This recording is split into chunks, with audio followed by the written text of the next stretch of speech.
こんにちは、東北キリタンです。今回は、ナイトに関する戦略についてご紹介いたします。ナイトの戦略に入る前に、一つ覚えておきたいこととして、ナイトは狙われやすい駒のため、できるだけ守りをつけておきましょう。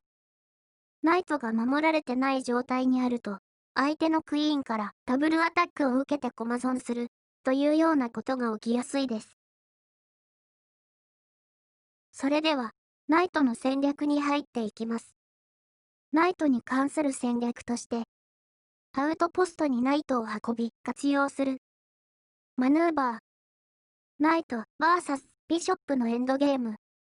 この3つの戦略を、パート1、パート2、2つの動画に分けてご紹介いたします。アウトポストにナイトを運び活用する。アウトポストは、フェフランクからセブンスランクで、自分側のポーンの利きがあり、相手のポーンの利きはないマスのことです。アウトポストに、ナイトなどのピースを配置することで、アウトポストが相手に攻撃を仕掛けるための拠点となります。戦略としては、アウトポストにナイトを運び、ナイトを活用することを考えます。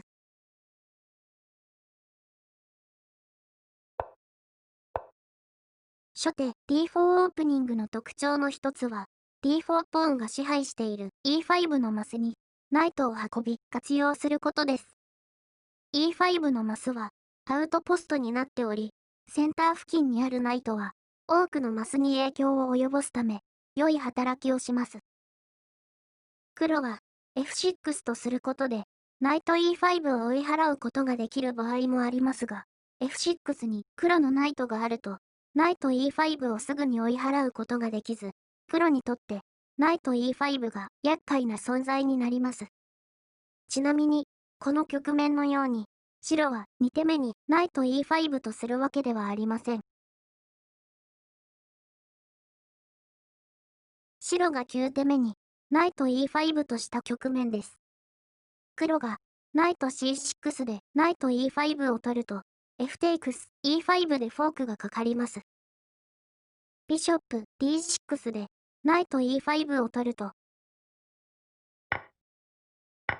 黒はナイト F6 を D7 か E8 に引くことになるのと、ビショップペアでなくなり、この局面は白に都合がいいです。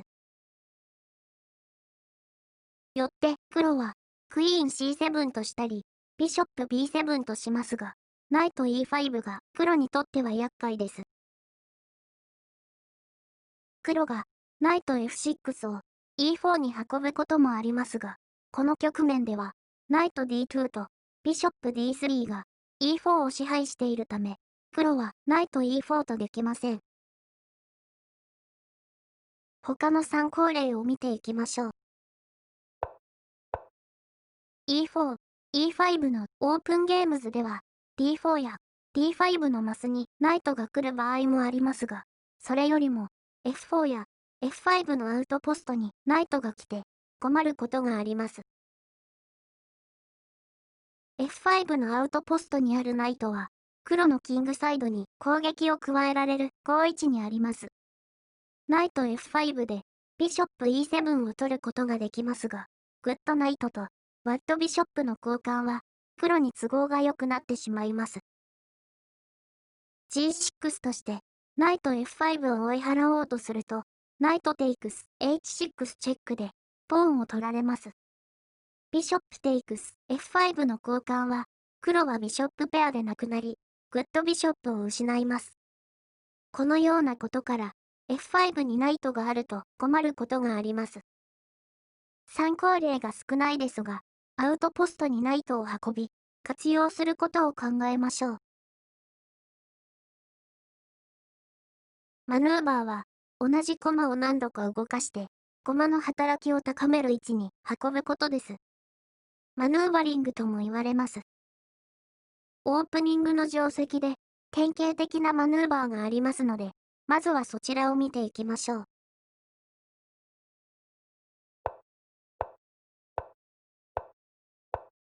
ルイ・ロペスの定石です。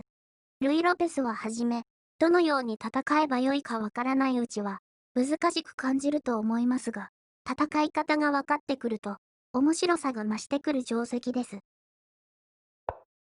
次に白は、キャスリングすることが最も多く、私はクイーン E2 としてますが、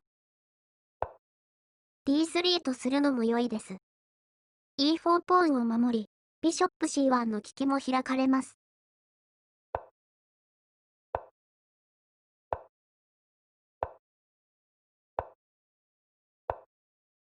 黒がビショップ G4 とすることを妨げます。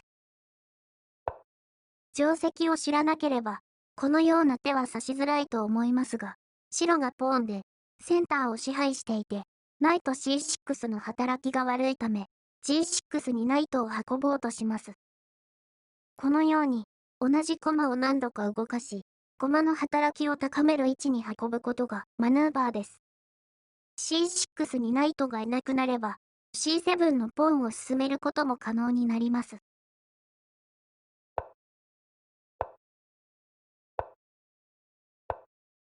G6 のナイトは E5 を支配しており、将来的にナイト F4 とすることも考えられます。ナイト D2 を矢印のように動かすマヌーバーがあります。ただ、ここでは違うマヌーバーになります。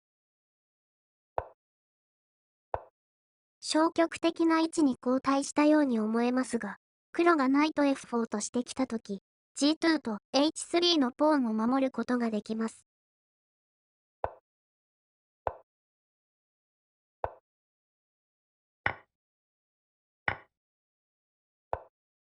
ナイト D2 は F1 に行けないため、C4 に展開。ビショップ C1 の利きが開きました。もし黒が B5 としてきた場合は E3 に行くことができます。これもマヌーバー的な動きと言えるでしょう。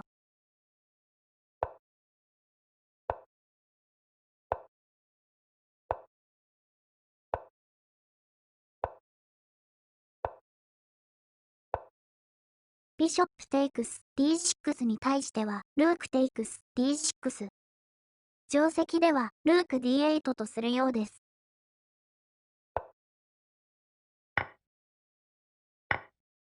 互角の局面のようですが、白はビショップペアの利点があります。マヌーバーについての参考例ですので、ここまでにしておきますが、マヌーバーがどのような駒の動きかお分かりになられたと思います。ナイトをマヌーバーで良い位置に運び、活用することをぜひ覚えてください。ちなみに、マヌーバーはナイトの駒だけでなく、ポーン以外の駒でも行います。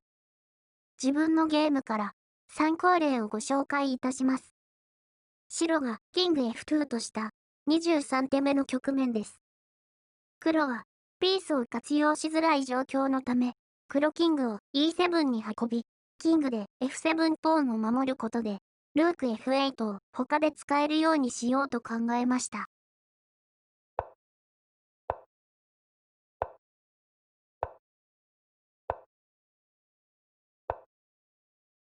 F6 としたいですが、G6 ポーンをまず守るために、ビショップを E8 に運びます。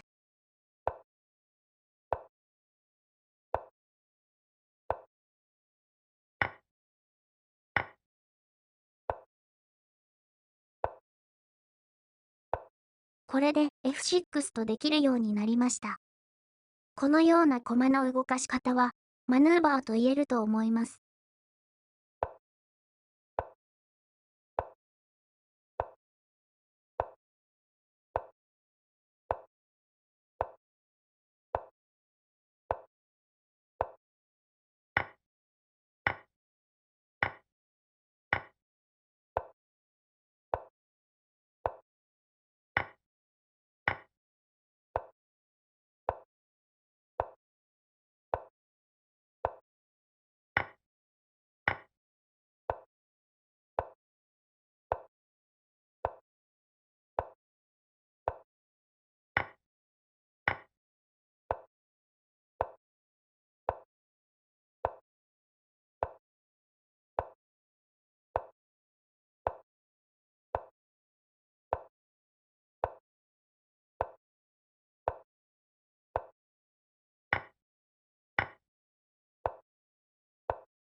ここで時間切れで負けてしまいましたが、楽しめたゲームでした。残りの戦略、ナイト VS ビショップのエンドゲームについては、次回の動画でご紹介いたします。以上となります。ご視聴ありがとうございました。